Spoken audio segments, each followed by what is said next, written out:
invitados, clave por la 92.9 FM. La clave me escucha. Está junto a nosotros Marley Coffee, un café 100% orgánico en 6 diferentes variedades para disfrutar donde usted quiera. Encuéntrelo en supermercados, minimarkets y cafeterías del país. Con Marley Coffee disfrute su día con toda la onda. Almuerzo de negocios, el ambiente perfecto para disfrutar un break de su trabajo y degustar de una exquisita oferta gastronómica en el restaurante El Cid del Hotel Sheraton Santiago. De lunes a viernes de 12:30 a 15:30 horas. Reservas al 222-335.000 o en sheraton.com/Santiago. ¿Sabe a quién acudir si sufre un accidente o si su hijo se enferma durante sus vacaciones? Viaje tranquilo, viaje seguro con el 2x1 de Asiscard. Llámelos al 22756-1059. Compras y condiciones en www.asiscard.com. También en aeropuertos o en su agencia de viajes. Viaje siempre protegido por Asiscard. Vive tus experiencias al límite con la energía y el impulso de lo que te motiva. Hankook Baterías, lo mejor de la tecnología coreana, 100% libre de mantención y la mayor garantía del mercado. Hankook Baterías, tu punto de partida, visítelos en bateríashankook.cl. Tenemos libros para regalar, son 2 cortitos y que han estado en las librerías hace ya bastante tiempo. Uno de ellos es la visión sarcástica de lo que fue el programa Tolerancia Cero del dibujante Mala Imagen, Sin Tolerancia 2, y el libro de Jorge Baradit, La dictadura, historia secreta de Chile, que forma parte de esta trilogía, Historia secreta de Chile, en la época esta de la dictadura. La forma de concursar es con el hashtag combinación clave y @megustaleercl. Elija entre más de 60 destinos en oferta con LATAM y su promoción A Volar por Chile y por el Mundo. Hoy, últimos días, encuentre sus pasajes en latam.com y vuele con aerolínea número 1 de Sudamérica. Ya, estamos en nuestro panel de los días jueves. Está con nosotros Javier Atoro, presidente del Partido Comunes. Está Rodrigo Durán, jefe territorial de Evópolis. Está también Claudio Fuentes, analista de la Universidad de Diego Portales. ¿Cómo está? Bien. No sé si sé de dónde eres. Muy bien, ¿cómo están, muchachos? Bien, gracias. Helados. Hace frío, sí. Ayer se empezó, hay un dicho ruso antiguo, que es muy bonito, que dice: cruza el umbral de mi puerta y siente cómo se derrite el hielo. Que básicamente... Solidario. Muy hospitalario. No. Básicamente lo que trata de decir es que tú... Tiene que haber un acercamiento en algún momento dado entre dos partes para que empiecen las cosas a dejar de estar en situaciones congeladas, distantes y todo lo demás. Y ayer se produce la primera reunión entre el Colegio de Profesores y el Ministerio de Educación. Por Israel-Palestina, ¿no? Es que ahí no hay, no hay, salvo el plan. Eso, era un comentario irónico. El plan del yerno de Donald Trump, que fue dado a conocer ayer, que es de las cosas más increíbles que yo he visto. Es por el Colegio de Profesores. Ya. Claro, por lo tanto yo decía no, porque ayer se produjo una primera reunión de quién sabe si es que va a dar a luz alguna cosa, pero se cruzó por lo menos el umbral de una puerta y hoy día hay una segunda reunión. Conversamos en la mañana con Mario Aguilar, las cosas están bastante puestas cada una ancladas en sus posiciones originales, pero es probable que puedan haber cambios. Incluso han aparecido voces bien curiosas. Apareció de nuevo el ex ministro Gerardo Varela ayer, señalando que le parecía un error que no hubiese contacto, ni acuerdos, ni conversaciones entre el Ministerio de Educación y los profesores. No me ayude tanto, compadre, como le podría decir Marcela Cubillo. Pero el hecho es que ahí hay un foco que, de acuerdo a cómo se resuelva, puede decantar en una serie de otras cosas, porque hay veces, y los que somos más viejos lo sabemos, donde tú tienes una situación política que de alguna manera, de acuerdo a cómo se trate eso, puede chorrear o permear algunas otras cosas que puedan estar ancladas. No sé si es que aquí hay algún tipo de ligación, o tú lo ves, Claudio, o Javiera, o Rodrigo, ligada a otro tipo de cosas que están congeladas o hay frío al respecto, la situación de los proyectos de ley en el Congreso, por ejemplo, esta idea que enunció la democracia cristiana de un acuerdo que no se sabe si efectivamente Fuachaín va a poder tener los votos que probablemente prometió para que este acuerdo se materializara, pero en la medida de que algo duro se desancla y se transforma en algo más líquido, hay más probabilidad de que eso permee las otras situaciones también. Javiera. Bueno, o sea, es bien importante que al fin la ministra se haya sentado con el colegio de profesores, porque ahí hay un conflicto que ya lleva varias semanas y el ministerio no había sido... o sea, había mantenido las negociaciones al nivel del subsecretario, pero la ministra no se había pronunciado, no había abordado el conflicto. Y una ministra que además, ya lo decíamos acá la semana pasada, tiene una agenda como que en general es bien poco dialogante. Entonces, en ese sentido, mientras por el otro lado, yo sé que causa harta preocupación la situación de los profesores en paro, pero si uno ve el petitorio de los profesores, son demandas muy sentidas, muy necesarias, y no son cuestiones únicamente gremiales, como que se estén cuidando sus propias espaldas únicamente, sino que estamos hablando de demandas que son condiciones mínimas para poder brindar una educación de calidad. Entonces es bien importante que ojalá se pueda empezar a destrabar este conflicto, y la cara que hayamos visto hasta ahora de la ministra Cubillo, por un lado impulsando una agenda legislativa que no tiene ninguna capacidad de dialogar con los distintos actores políticos, y en ese sentido yo no sé si esto difícilmente se va a destrabar esa agenda. Ojalá que la ministra Cubillo entienda que para poder destrabar un diálogo más allá del conflicto de los profesores se requiere una agenda que esté más propiamente situada en lo educacional, y eso es lo que hay expectativas que este diálogo haya abierto. Ayer los actores fueron cautos, porque yo entiendo que el Colegio de Profesores tiene disposición a avanzar, y por eso también hoy día tienen una segunda reunión para ver hacia dónde avanza eso. Llegó también Viviana Yacama. Muy buenos días, perdón por el atraso. Oye, tengo un micrófono de mano, como que me voy a poner a cantar. Canta. ¿Puede ser? Canta. Ahí van a salir las letras. Salir las letras, claro, exactamente, la televisión. Claudio.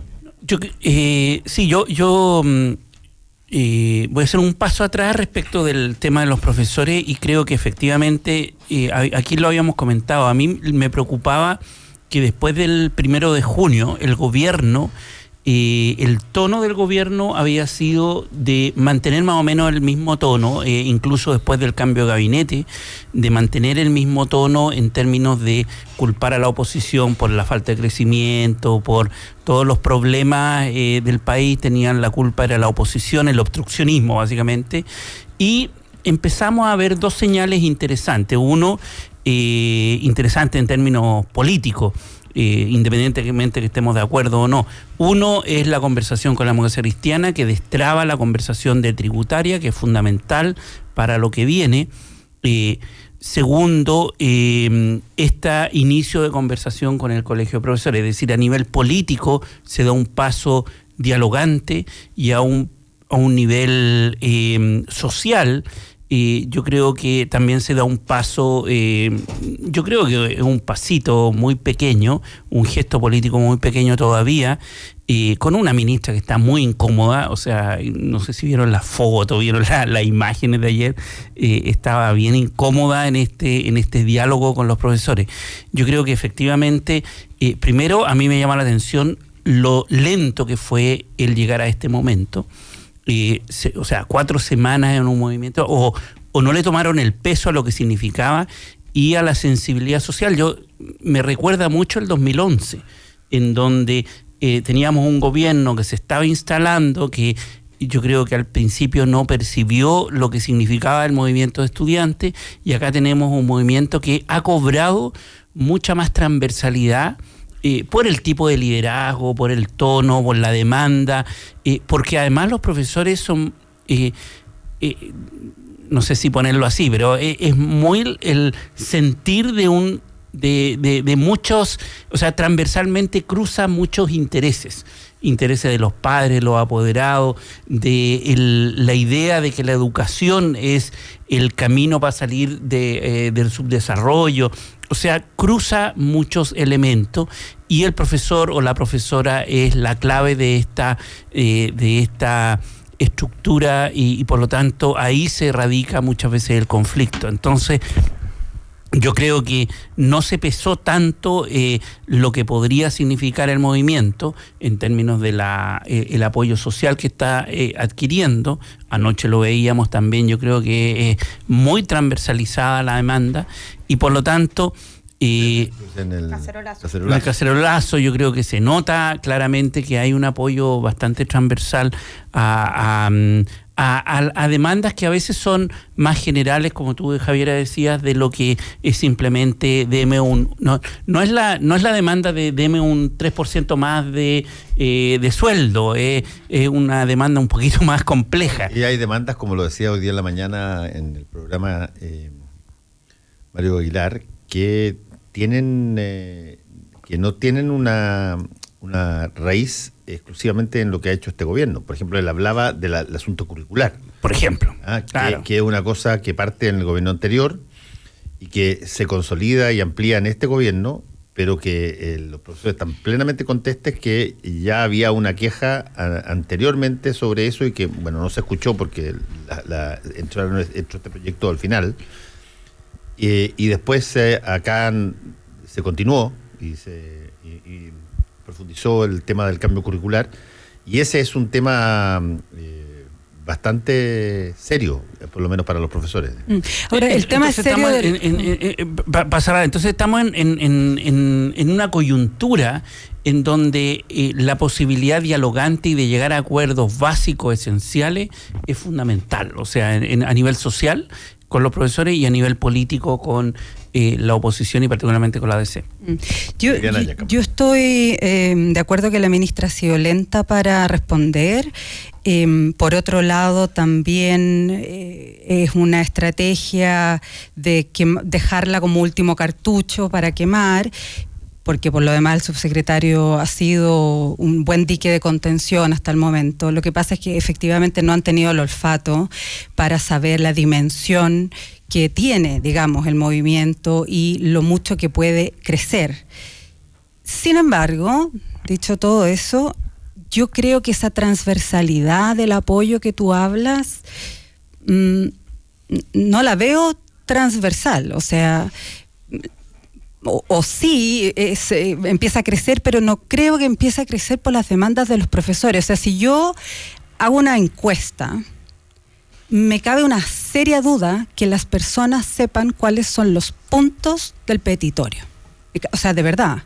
Yo creo que nosotros que estamos aquí, la gente que escucha esta radio, estamos todos más o menos informados, leemos los diarios, pero hay que recordar que en las encuestas muestra que ¿cuánto es? 3% de la población, 4% de la población se informa de política de manera sistemática. Entonces, lo que sí queda en la retina es, por ejemplo, el tema curricular, porque eso sí como que a la ciudadanía le impactó, la cosa de la historia, es súper concreto. Pero si tú preguntas de verdad, ¿qué es la deuda histórica? ¿De dónde surge? ¿Qué es la doble evaluación que están reclamando? O sea, no, yo creo que no. Entonces yo estoy de acuerdo que hay un problema político, que hay una coyuntura que va mucho más allá, que es una cosa social, pero también creo que nos falta levantar el tema de la educación un poco más serio y no como con pancartas y consignas, porque la movilización, y con esto voy a terminar, es síntoma de la rabia colectiva que existe en Chile por un montón de motivos. Y la educación es hoy día, y mañana son las pensiones, y pasado mañana es la salud, pero hay la necesidad de movilizarse, creo, no es solo por educación, y yo creo que ahí hay un déficit de que ese debate sobre educación sea más sustantivo. Rodrigo. A ver, yo creo que hay varios temas que me gustaría abordar brevemente. Primero, lo que decía Claudio y que también Vivi reforzaba respecto a esta transversalidad. Yo quiero mencionar dos cosas. Lo primero es que desde mi perspectiva había simpatía hacia el movimiento y la había hasta el día domingo, porque la falta de respeto de la profesora que encara en un cementerio a la ministra de Educación, por muchas diferencias políticas que nosotros podamos tener, pero es una cuestión que para la ciudadanía, para mí particularmente, pero yo creo que para cualquier persona con criterio y algún respeto por los valores democráticos es algo que es inaceptable. Y la falta de condena por parte de los actores políticos que apoyaban y apoyan hasta el día de hoy el paro de los profesores le ha jugado en contra. Y también creo que esa es la lectura política que hace hoy día el Mineduc. Porque hasta el día domingo los profesores eran los buenos y la ministra eran los malos. Y a partir del domingo esa dicotomía de buenos y malos se diluye, porque finalmente tú ves a un movimiento que es incapaz de condenar a alguien que va y le grita y le falta respeto a una persona, da lo mismo si sea ministra, da lo mismo quien sea, que le falte respeto cuando va a ver a sus muertos. Yo creo que esa es una cuestión que le hizo daño al movimiento y al paro de los profesores. En segundo lugar, respecto al petitorio, hay un tema del petitorio, y en esto han sido súper claros, yo no escuché en la mañana, pero al menos Mario Aguilar lo ha mencionado en distintas instancias. Hay un punto del petitorio que es la piedra de tope, y son 30.000 millones de pesos por la moción de las educadoras de párvulos, que es una moción que surge en la reforma educacional que impulsó Yasna Proboste cuando era ministra de Educación hace más de 10 años atrás. Sí, lo dijo en la mañana, Mario. Y ese punto es algo de los que ningún gobierno se ha hecho cargo en los últimos 12 años, al igual como lo es la deuda histórica. Ese es el único punto que hoy día lamentablemente tiene trabada la mesa, porque el resto de los puntos el gobierno ya los venía abordando. Yo creo que el petitorio de los profesores es una cuestión bastante razonable hasta esa parte, desde mi perspectiva. ¿Por qué? Porque eso es impagable, es más del presupuesto que tiene la Dirección de Educación Pública en el año. Solamente el punto de la moción de las educadoras de párvulos. Entonces, es imposible que este gobierno o cualquier gobierno se haga cargo de eso. Yo lamento que no se haya hecho antes, pero creo que los profesores, y espero que en la reunión de hoy día se avance en los otros puntos, por ejemplo, el tema de la doble evaluación, que también es una política de Estado de la cual hasta este gobierno nadie se ha hecho cargo. Cuando se convoca esta cosa de todos al aula, se habla de la desburocratización, se le saca carga administrativa a los directivos, también se le tiene que sacar carga administrativa a los profesores. Y hoy día las horas no lectivas de los profesores dedicadas exclusivamente a la burocracia que exigen las distintas reformas que hemos tenido es enorme. Entonces, creo que el ministerio ha avanzado en la agenda más de que decía Vivi, más contundente técnica de educación, de manera franca, y creo que ahora aprovecha una oportunidad en la cual el colegio de profesores, uno podría decir, no sigue teniendo respaldo transversal. Yo creo que no. Yo creo que ya no tiene el respaldo que tenía hasta el domingo anterior, porque los mismos profesores fueron incapaces de condenar algo que a todas luces y para cualquier ciudadano es tremendamente condenable, y es faltarle el respeto a una persona en un cementerio. Yo discrepo. ¿Puedo discrepar? Qué bonito. No, primero porque yo creo que a mi juicio, pero esta es una opinión en base a mi experiencia individual, yendo a colegios y hablando con profesores, respecto de, primero yo creo que los padres y apoderados entienden cuáles son las condiciones materiales en las cuales se ejercita hoy día la función de los profesores. O sea, eso yo creo que lo entienden clarito. Chile, si ustedes ven comparativamente... Claro, en términos generales, decís tú.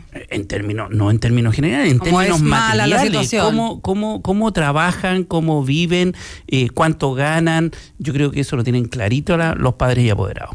Saben de qué se trata la educación de sus niños. Saben cómo es estar en una población y llevar a sus niños a la escuela o a un colegio subvencionado y ver la violencia dentro de la clase, ver la tensión que se produce entre profesores y estudiantes.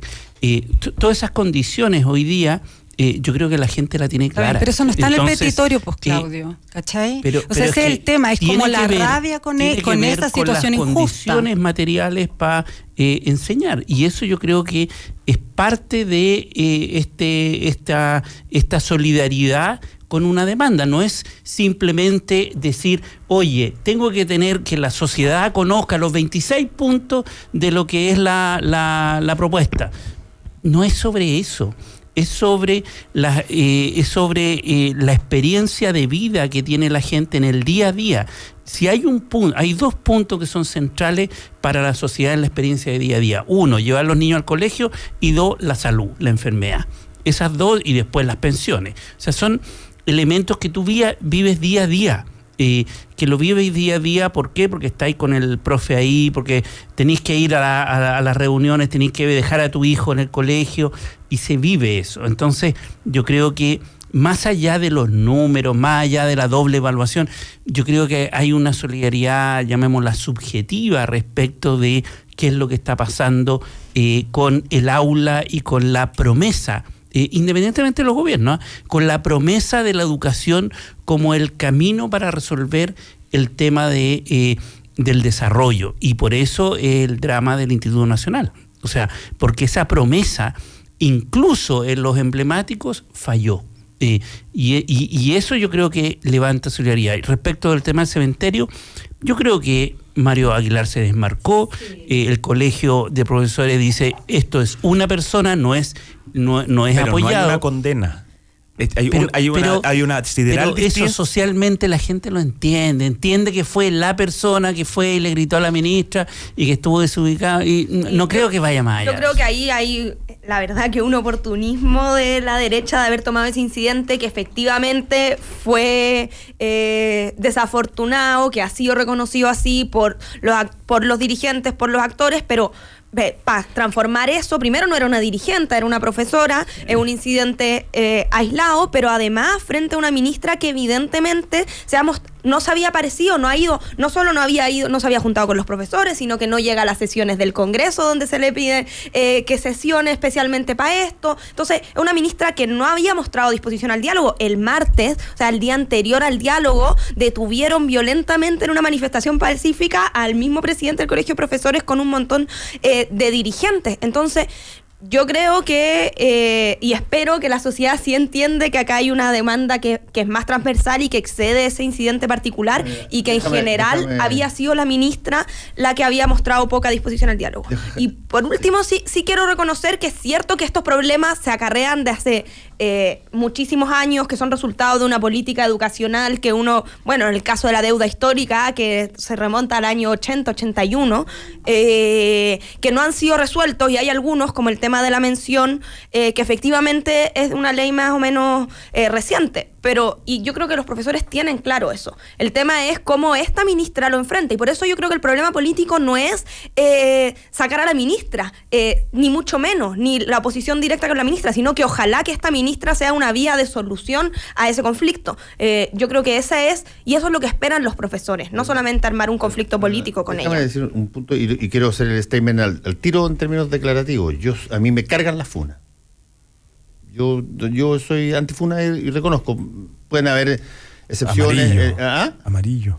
No, lo que amarillo, amarillo. No, pero no, es que no es amarillo porque estoy hablando de una cosa taxativa, digamos. A mí nunca me han gustado las funas, nunca me ha gustado de que haya un grupo de personas que se embata con una que va pasando, o haya alguien que lo pide. Ok. Porque es bullying en el fondo. Claro, porque después bullying. A mí me ha pasado miles de veces que yo viajo por una cuestión y de repente alguien me pega un grito, qué sé yo, un periodista con un hacho y la cuestión. Y me imagino que le ha pasado a otras personas también. Y me imagino que los parlamentarios, cuando se están en un restaurante, de repente no debe faltar la persona que le dice, oye, aquí estáis comiendo rico.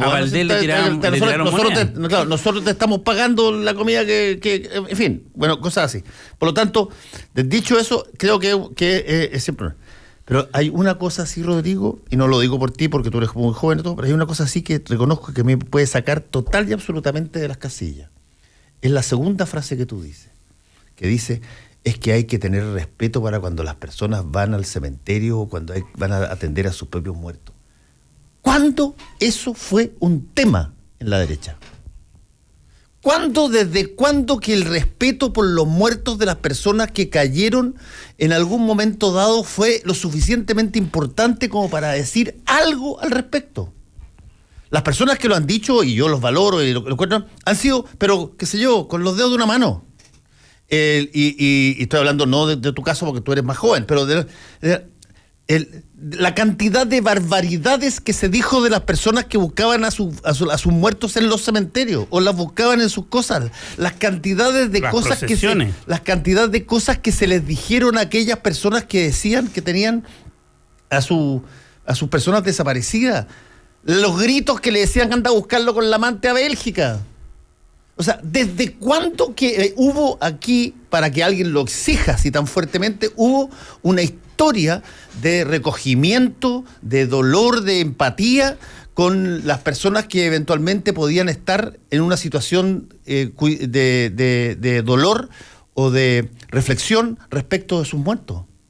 O sea, dado que surge a partir de una crítica hacia mí, yo no me puedo hacer cargo de cómo no es una actúa. crítica hacia ti. No, pero es un comentario es que el yo... concepto. Pero el concepto, o sea, yo creo, no solo lo creo, yo tengo la convicción de que eso es un elemento básico en la democracia y en el respeto por las personas. Da lo mismo si es en el cementerio. O sea, lo del cementerio es como que le da un ambiente durísimo en torno, y qué bueno que lo mencionas, en el sentido de que es justamente un espacio en el cual nosotros tenemos una historia de faltas de respeto políticas. Sí. Estoy totalmente de acuerdo con eso.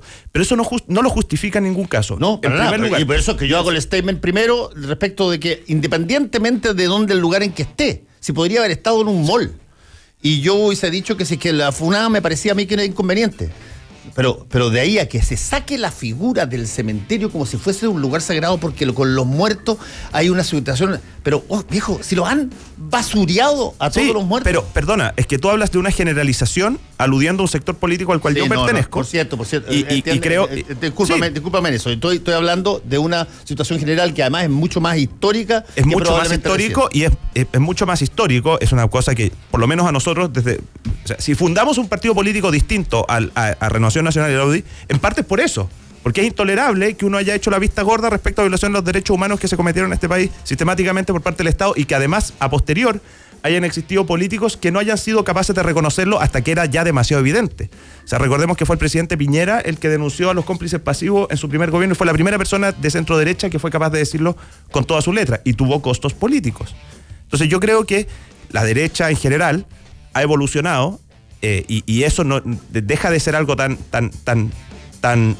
evidente el día de hoy, y tampoco lo justifica. Pero, estoy de acuerdo contigo, pero te insisto en el punto. Cuando tú ves que hay diputados que señalan hasta el día de hoy que no se les puede dar una pensión a los familiares de las personas asesinadas durante la dictadura, porque eso es avalar el terrorismo, y después esa persona pone el grito en el cielo porque a la ministra una persona individualmente se le acerca y le dice: usted es un incompetente. Me parece a mí que la cosa es de un acto hipócrita tan gigante. Eso es una hipocresía, y yo creo que los ciudadanos somos capaces de juzgar cuando una persona que defendió la dictadura y el gobierno militar aparecía hace 20 años atrás defendiendo esto y hoy día lo condena. Evidentemente que eso es una hipocresía, pero eso no quita que el hecho en particular sea condenable y que el hecho en particular a la ciudadanía... Por eso partí diciendo de que yo estoy en contra de la funa y no me gustan las cosas, y no me gustó esta tampoco. Pero lo que no estoy, creo yo, dispuesto a aceptar en términos de discurso, no lo digo por ti, lo digo en general, es que se haga una suerte como de aspaviento de que en una determinada situación donde hay muertos involucrados, y por el pensamiento y el recogimiento que eso significa para las personas, entonces eso tiene un agravante, porque todo lo que se ha hecho en gran medida por una parte bastante importante de ese sector político ha sido generar, no una funa, ha sido generar mucho más allá que una ciudad, ha sido generar una presión brutal de desidia, de falta total de empatía, de una manera de minimizar tragedias objetivas que muchos, y reconozco, y cada vez más, y eso es una cosa que yo encuentro que hay que valorarlo, han recapacitado incluso sus acciones anteriores y públicamente han señalado que difieren respecto al pensamiento anterior. No me vengan a mí a decir de que el problema de la relación entre las personas y sus deudos es lo suficientemente sagrado como para que alguien se tenga que manifestar. O sea, yo estoy 100%, no podría estar más de acuerdo contigo, pero tengo un matiz, sí, porque... la hipocresía. ¿100% de acuerdo con él? No, exactamente. Estoy exacto, gracias. Estoy 90 o quizás es 30, quién sabe, usted jugará. Me parece razonable lo que tú dices de exigir respeto en todas las circunstancias, el mismo respeto. Y hay personas, En lo que sí estoy 100% de acuerdo es que los diputados y personas comunes y corrientes que siguen reivindicando los asesinatos masivos, las torturas, las desapariciones, no tienen pito que tocar aquí. Ellos no pueden abrir la boca, evidentemente. Sin embargo, y ahí está el matiz, las personas, que lo dijiste al final, Fernando, las personas que apoyaron la dictadura, hicieron la vista gorda o lo apoyaron directamente y han genuinamente recapacitado, entendido, ¿entiendes? Yo creo que eso le hace bien a la democracia. Obvio. O sea, prefiero que alguien sea hipócrita o que se aparezca como hipócrita, porque el mismo argumento que hoy debe hacer lo debería haber hecho antes, o el que hoy hace debería haberlo hecho antes. Prefiero eso porque prefiero que la clase política y los ciudadanos de Chile y ciudadanas condenen la funa, la agresión en el cementerio y también en cualquier otra parte.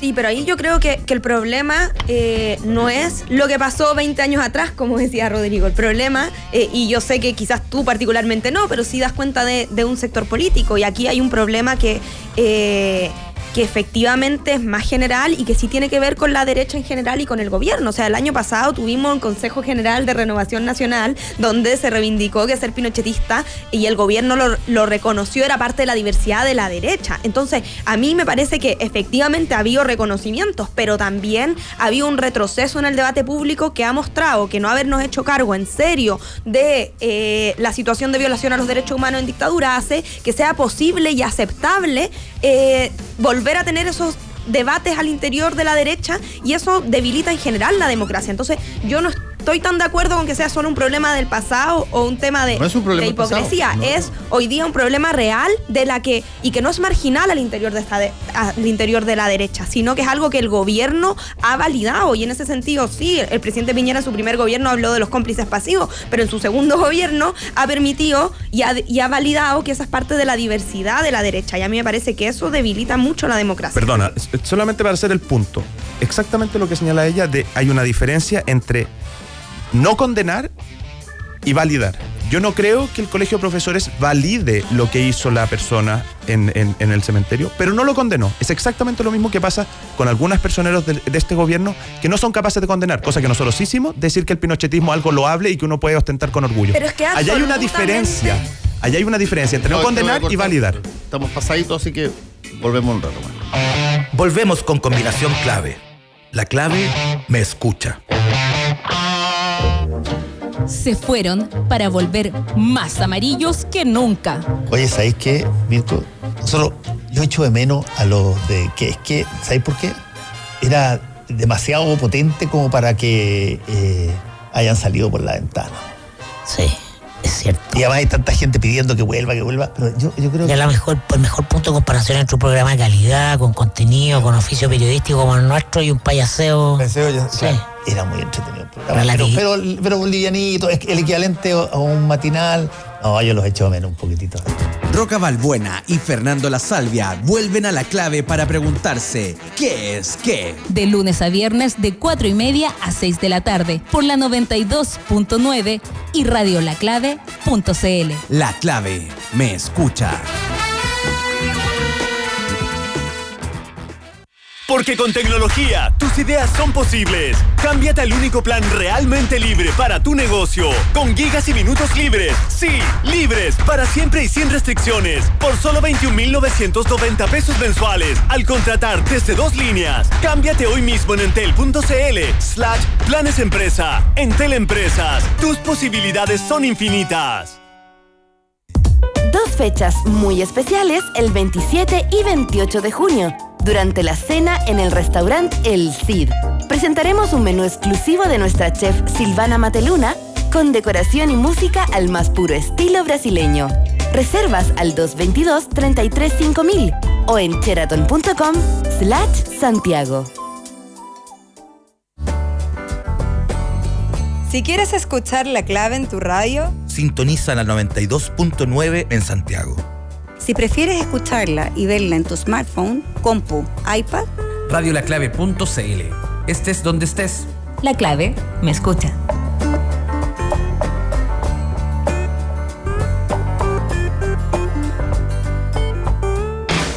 Fernando Paulsen y nuestros panelistas e invitados son una combinación clave por la 92.9 FM. La clave me escucha.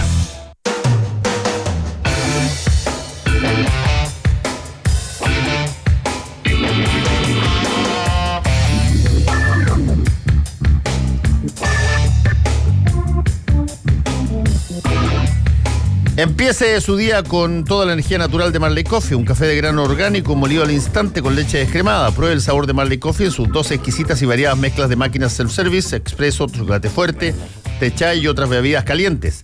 Lo esperan para recargar su día. Con Marley Coffee disfrute su día con toda la onda. ¿Está pensando en sus vacaciones familiares? No olvide su asistencia en viaje. Viaje tranquilo, viaje seguro con el 2x1 de Asís Car y sus hijos no pagan. Llámelos al 22756-1059. Compras y condiciones en www.asiscar.com, aeropuertos o en su agencia de viajes. Viaje siempre protegido por Asís Car. Los sábados y domingos de 13 a 16 horas en Restaurante El Cid, disfrute de un brunch familiar. Un sabroso menú con variadas estaciones, coctelería con espumante, bebidas gaseosas ilimitadas y espacios para que los niños jueguen. Reservas al 222-335.000 o en sheraton.com/Santiago. Vive tus experiencias al límite con la energía y el impulso de lo que te motiva. Hankook Baterías, lo mejor de la tecnología coreana, 100% libre de mantención y la mayor garantía del mercado. Hankook Baterías, tu punto de partida. Visítelos en bateríashankook.cl. Elija entre más de 60 destinos en oferta con LATAM y su promoción a volar por Chile y por el mundo. Hoy, últimos días, encuentre sus pasajes en latam.com y vuele con la aerolínea número 1 de Sudamérica. Tenemos 2 libros para regalar que se van a ir mañana, no hoy día. Son el libro de Jorge Baradit, parte de su trilogía de Historia Secreta de Chile, La Dictadura, y de Mala Imagen, el libro sarcástico sobre el ex programa de televisión Tolerancia Cero, que se llama Sin Tolerancia 2, porque había un libro anterior, Sin Tolerancia, que fue 1, y es muy divertido, se lo recomiendo. Parecemos todos retratados bastante singularmente. ¿Tú te sientes identificado con tu caricatura de Mala Imagen? La caricatura, yo creo que siempre he admirado a las personas que son capaces de hacer caricatura, ¿ah? Porque la caricatura funciona con una lógica bien específica. Tú resaltas aquellos rasgos que son más evidentes en una persona. En alguna persona, ponte que tiene una nariz muy grande o tiene, anteojos y se peina de una determinada manera, resaltas todo eso y por lo tanto tú amplificas un segmento. Eso en el dibujo. Pero lo interesante, más que el dibujo, es lo que dice la caricatura. Y ahí yo reconozco que no salgo muy bien.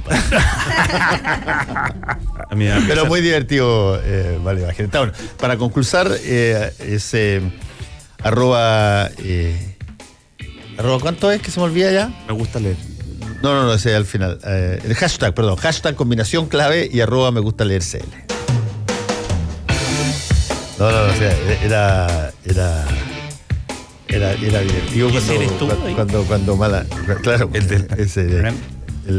era divertido cuando Mala Imagen sacaba estas viñetas en el diario de Clinic al día siguiente del Tolerancia, claro, al día siguiente del Tolerancia Cero, con los comentarios sarcásticos y chistosos, etcétera, y le ponía de lo que se había discutido la noche anterior.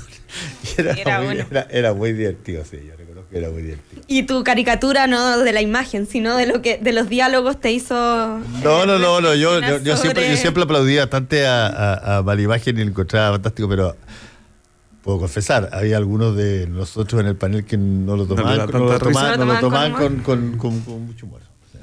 A mí me da mucha risa la caricatura de la Cata Parot, cuando sacaba el cintillo de la cárcel. Claro. Pero yo creo que Mala Imagen, la parte buena, más que el dibujo, es el texto. Sí. Que es muy bueno, muy cercano. Sí. Es bueno reírse de uno mismo, ¿no? Es bueno, hace bien. Fíjate que tú, mira, ese es un gran tema en términos de la convivencia nacional. Yo creo que ese es uno de los temas que tú tienes muchas más posibilidades de establecer algún tipo de contacto, algún tipo de comunicación, incluso cualitativa, incluso con personas que piensen totalmente distinto a ti, si tienen sentido del humor. Ese, por ejemplo, te voy a decir, mira lo que te voy a decir. Ese es parte de la gracia que tiene José Antonio Kast. José Antonio Kast no es un tipo agrio y se ríe y te tira talla. Es bien curioso. Te puede decir las barbaridades más brutales que tú digas y lo puedes cuestionar en el ámbito de la cosa política. Pero no es un gallo así como que tú dices que no se te vaya a reír por una talla que tú tirás o por una cosa o no te vaya a aceptar un giro. Hay otras personas que son así también. Daniel Jadot es así también. Que se ríe de sí mismo, te tira tallas en la comunicación. Hay otras personas que no, que son, pero entiéndeme, no te toleran una salida de protocolo máximo. Te paran en el carro en el acto. ¿Qué estás diciendo contra? ¿Tú sabes que soy honorable? Así me dijo una vez No te creo. Hace mucho tiempo atrás, no voy a mencionarlo, ya no está en el Congreso, pero me dijo, tú estás hablando con un honorable senador de la República. No está la moneda tampoco. Y yo le dije, bueno, convengamos que el título no se lo ganó por acciones, sino que porque fue senador. Sí, o como cuando los personeros de gobierno se refieren a sí mismos como autoridades, ¿no? Yo la autoridad. No sé, o sea, ¿qué autoridad? ¿Qué quieres decir con autoridad? Pero es cierto, cuando la política se posesiona de este sentido, qué sé yo, cerrado, grave, serio, ultra, se pierde un poquitito de cosas. Por eso Toda la razón, el humor es mágico. En las relaciones interpersonales también. Todo mejora con humor.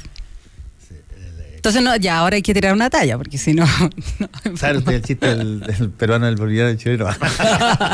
Soy re malo contando chistes. Oye, bueno, hay otras cosas que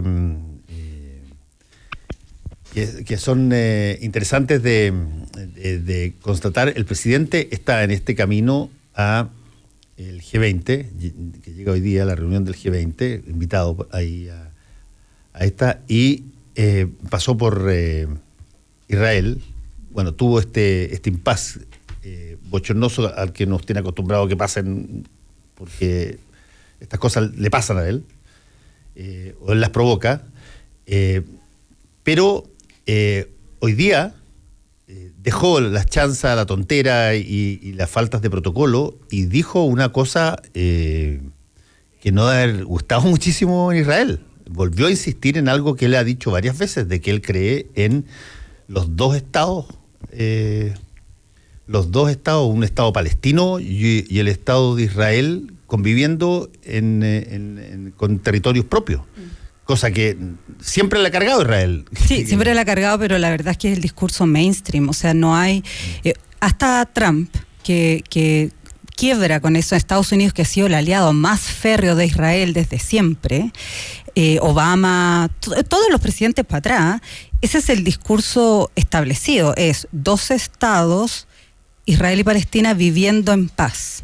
Coexistiendo y viviendo en paz. Ahora, si tú me preguntas a mí, eso es completamente irrealista, eso no va a pasar nunca, porque no existe la posibilidad de tener un Estado cuando el desmembramiento territorial que ha hecho Israel respecto de Palestina lo hace inviable. Es más, los israelíes llaman, es como un eufemismo, le llaman la realidad en terreno. ¿No?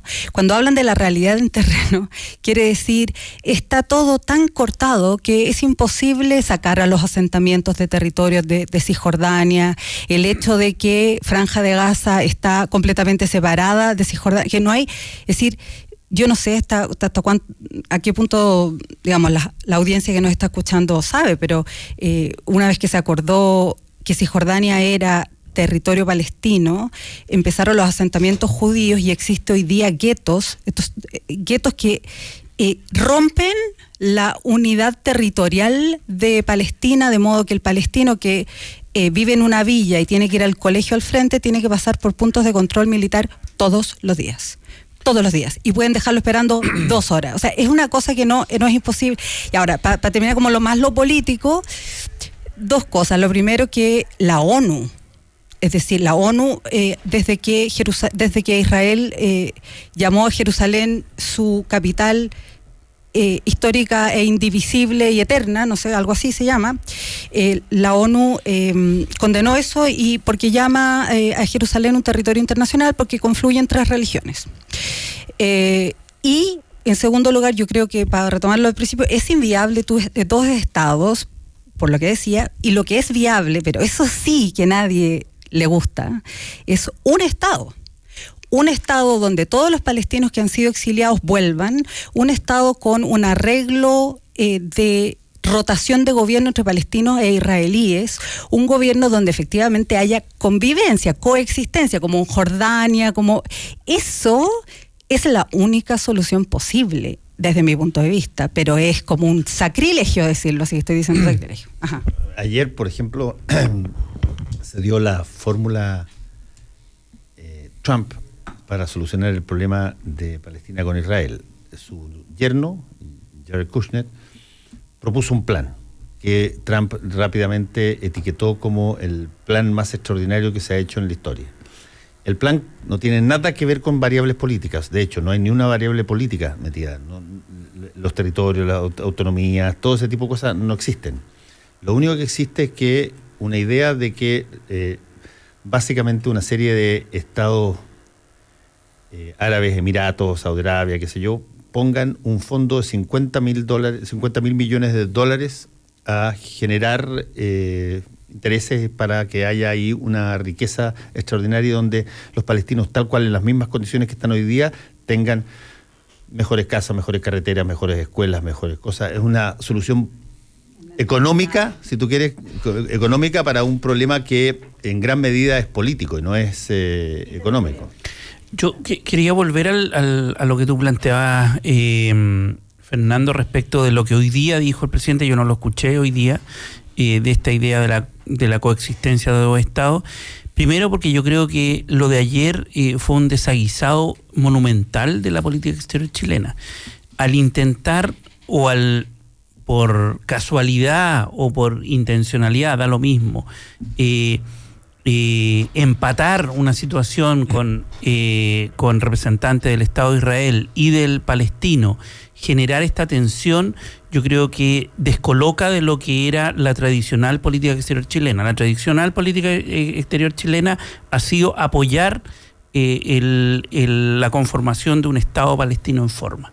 Y eso ha sido en los últimos años, y eso ha sido la política exterior de Piñera también. O sea, claramente ha hecho varias veces. Ha hecho gestos claros respecto al tema. Y por lo tanto, el que la secretaria general, Cecilia Pérez, la ministra, haya dicho que el presidente no tiene idea con quién se saca una foto. No, dijo, no tiene por qué saber quién está al lado suyo. Ya. Que es peor. O sea, es peor.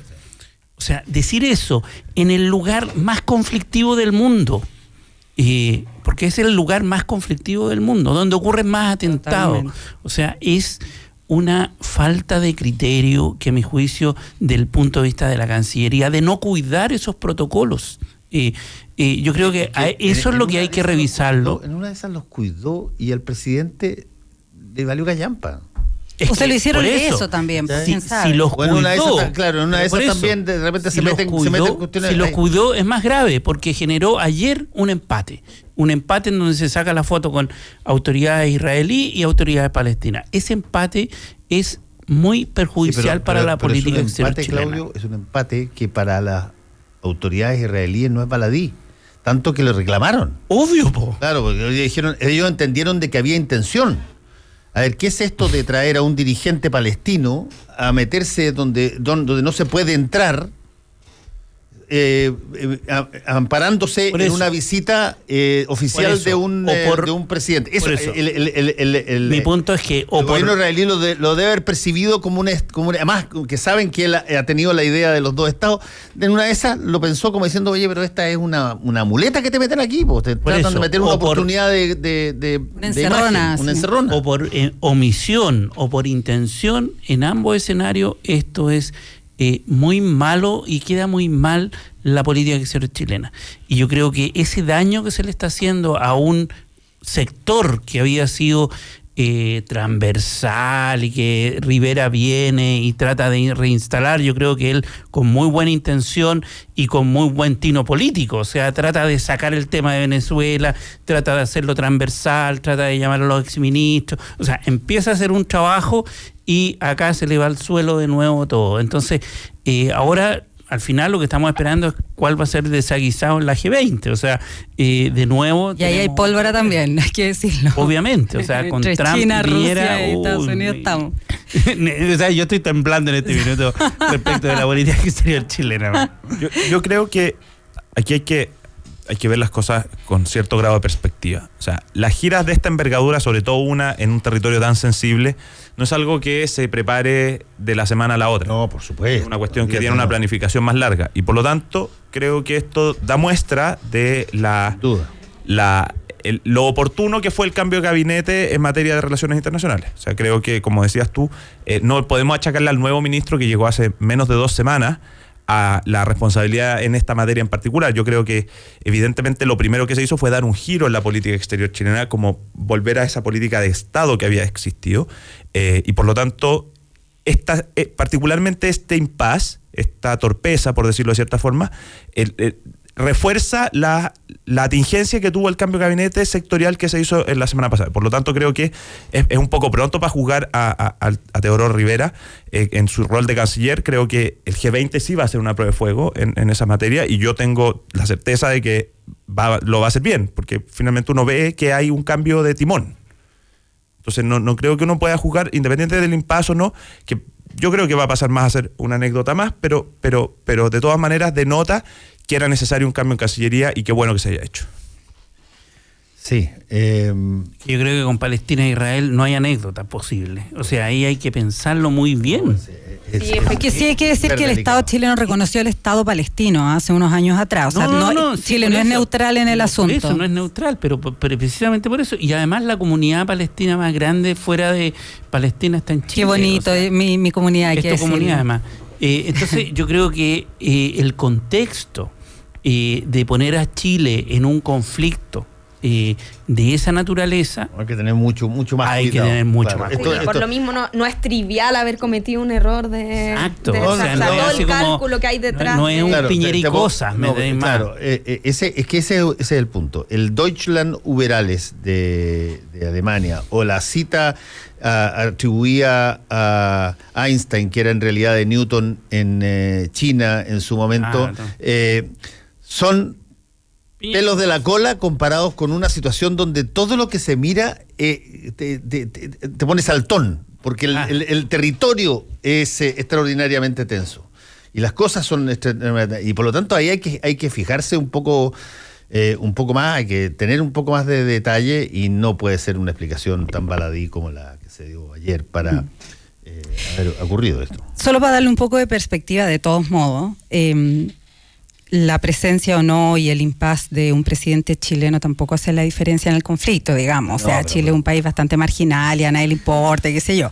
Sí, evidentemente el territorio es así una pólvora. Cuando fue, recordemos, Ariel Sharon a visitar ese mismo lugar, estalló la segunda intifada. O sea, es una cosa donde una provocación tiene serias consecuencias, pero sí creo que es lo mismo que cuando hablamos de la visita de la expresidenta alta comisionada Bachelet a Venezuela, que nos importa más a nosotros, porque es Bachelet que al resto. O sea, como en verdad no va, en términos de cómo va a quedar como un papelón, digamos, pero no va a generar un conflicto político. Estoy de acuerdo, pero te repito, si la señal es que tanto tú cuidas y lo decían en el mostrador La Clave Mirko Macari en la mañana, que tanto tú cuidas la imagen presidencial en una cosa tan tremendamente delicada, porque efectivamente tú interpretas, porque la cosa es muy, muy beligerante, tú interpretas estas cosas a veces como intencionales. Y en una de esas no tengo idea, pueden ser, pero en este caso particular, donde yo creo que se dio esta situación, era absolutamente innecesario que ocurriera. Absolutamente innecesario que ocurriera. Ahora, mi pregunta también es ¿qué objetivo político tenía esta visita? O sea, ¿qué objetivo político? ¿Era y no sé, establecer relaciones de cooperación. Ahora, técnico, esta es una gira de innovación con los... Ahora, Claudio, esta es una gira que, según entiendo yo, es una gira en viaje a Japón. A Japón. Sí, o sea, pero... tenías pendiente una visita, creo yo, a Israel, y la aprovechaste de hacer antes de llegar a Japón. Ok, mataste 2 pájaros de un tiro, si tú quieres. Ya, pero ¿por qué políticamente uno quiere ir a Israel y a Palestina? O sea, no me quedó clara. Y el problema es que todo este impasse, y casi queda, la impresión que me queda, pero estoy desinformado respecto de cuál es la agenda. La impresión que queda es casi una visita turística, de ir a ver a la mezquita, de ir al Monte de los Olivos y no ir a los centros de innovación israelí. Es que, ¿me entienden? O sea, que es preocupante en ese sentido. Yo creo que, vuelvo a lo anterior, desde mi perspectiva, ciertas torpezas en materia de política exterior opacaron en muchos aspectos, y volvió a pasar con esto el sentido real de las visitas de Estado que está haciendo el presidente. La visita que hace a China, por ejemplo, donde lamentablemente por el tema de los hijos se opaca todo el acuerdo que se toma en materia de cooperación tecnológica. Lo mismo pasa ayer, que junto con el ministro Kup de Ciencia y Tecnología y otros parlamentarios, se visitan una serie de centros de innovación. El tema del agua en Israel es una cuestión donde están años luz de otros países, y nosotros como país vamos a tener un problema similar por la desertificación que estamos viendo. O sea, el nivel de agua caída al día de hoy acá en Santiago y en todo el Valle Central al final está en el récord histórico de bajo. Entonces, creo que es prudente que se den señales de interés real, y por eso es bueno que el presidente vaya, pero al mismo tiempo creo que es lamentable que estas torpezas finalmente opaquen el sentido real de las visitas de Estado, y por eso me parece muy oportuno el cambio de gabinete que se hizo en Cancillería con la entrada de Teodoro Rivera. Nos tenemos que ir. Agradecemos a Rodrigo, también a Viviana, a Claudio y a Javiera. Buenos días. Muy buenos días. Volvemos con Combinación Clave. La clave me escucha.